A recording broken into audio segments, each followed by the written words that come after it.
If you work with databases, you've definitely felt this pain. You write a brilliant query, it runs flawlessly on your machine, and then it hits the real world and completely tanks. Today, we're jumping straight into the code to fix those sluggish database queries and really master SQL optimization. We're going to rewrite bad code, dissect exactly how the query optimizer thinks, and look at the physical mechanics of the database engine to take your queries from sluggish to lightning fast. Here's our roadmap for this explainer. We'll be covering the true cost of bad SQL, fixing conversions and cursors, writing SARGable queries, the power of covering indexes, and finally, CTEs versus temp tables. All right, part 1, the cost of bad SQL, and why just throwing more hardware at the problem is absolutely not the answer. We've all been there, right? A query works perfectly on your local machine with just 100 rows of test data, but the exact moment it hits massive production data, say 100 million rows, it completely grinds the application to a halt. The CPU pegs at 100%, memory usage spikes through the roof, and your users are just left staring at endless timeout screens. The crucial takeaway here is this. Throwing hardware at bad SQL is literally just an expensive band-aid. A lot of developers assume they can just scale up their cloud database tier or slap more RAM on the server and call it a day. But scaling your cloud tier won't fix underlying bad code. We actually have to roll up our sleeves and fix the SQL itself. Moving on to section 2, let's fix conversions and cursors and eliminate those nasty row-by-row traps. Let's talk about our first set of silent killers, implicit conversions. These look completely innocent, but will absolutely destroy your performance. Imagine your national ID column is a varchar string. If you query it using a raw integer, the SQL engine is forced into an implicit conversion.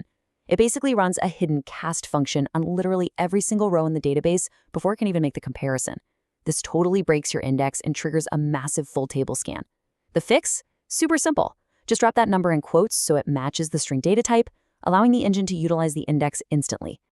Next up on the hit list, cursors. SQL is built from the ground up to be a set-based language. So when you write a cursor to loop through data row by row, you are forcing the database engine to make millions of costly context switches. It eats up massive amounts of time and system resources, simply because you're fighting the fundamental architecture of the SQL engine. So instead of writing a standard cursor loop with a while fetch status equals 0 clause to update things one row at a time, you need to refactor it. By writing a single update statement using a from and inner join clause, you execute the exact same business logic, but in milliseconds. It processes the whole thing as a single atomic batch. Okay, section 3, writing SARGable SQL queries so we can protect those precious indexes. To protect our indexes, we need to understand a core structural rule for filtering data. Let's define one of the most powerful concepts in all of SQL optimization, SARGability. It stands for Search Argument Able.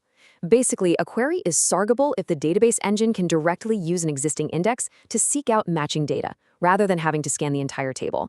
Honestly, if your queries aren't SARGable, your database is working way harder than it needs to. Let's look at how developer instinct can accidentally ruin SARGability. If you need to find transactions for the year 2026, it is so tempting to just write where year transaction date equals 2026, but doing this ruins the index. The database now has to calculate the year function for every single row first. To make it SARGable and fast, you have to keep that indexed column completely isolated on one side of the operator.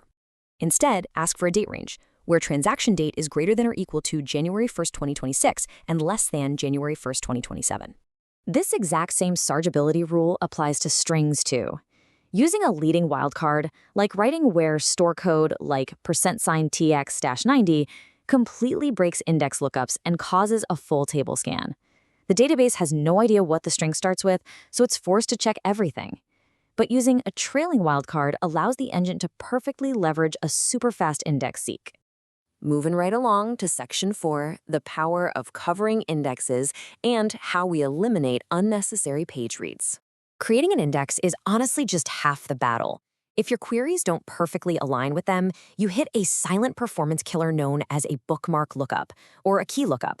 This happens when an index lacks all the requested columns. So if your index only has customer IDs, but your select statement is asking for the order date and total amount as well, the engine finds the ID in the index, sure, but then it has to constantly jump back and forth to the main table pages to fetch the rest of the data. If a query returns thousands of rows, all those lookup jumps create massive overhead. A basic index on just customer ID forces those painful lookups we just talked about.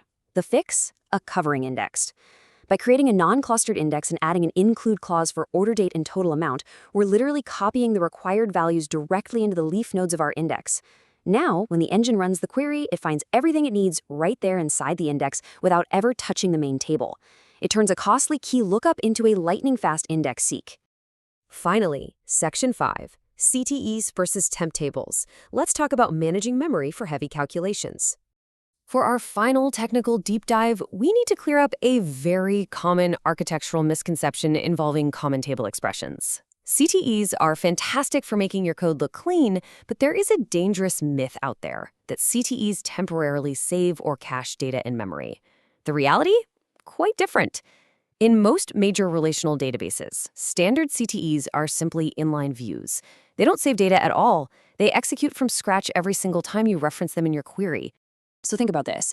If you write a CTE to perform a complex aggregation on millions of rows, and then you join that CTE to itself, the engine might actually run that massive group by calculation twice. That is incredibly sluggish.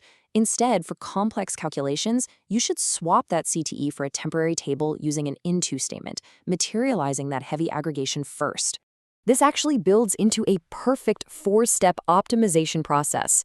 Step 1, materialize the calculation into a temporary table using an into statement. Step 2, run a create clustered index command directly on that new temp table.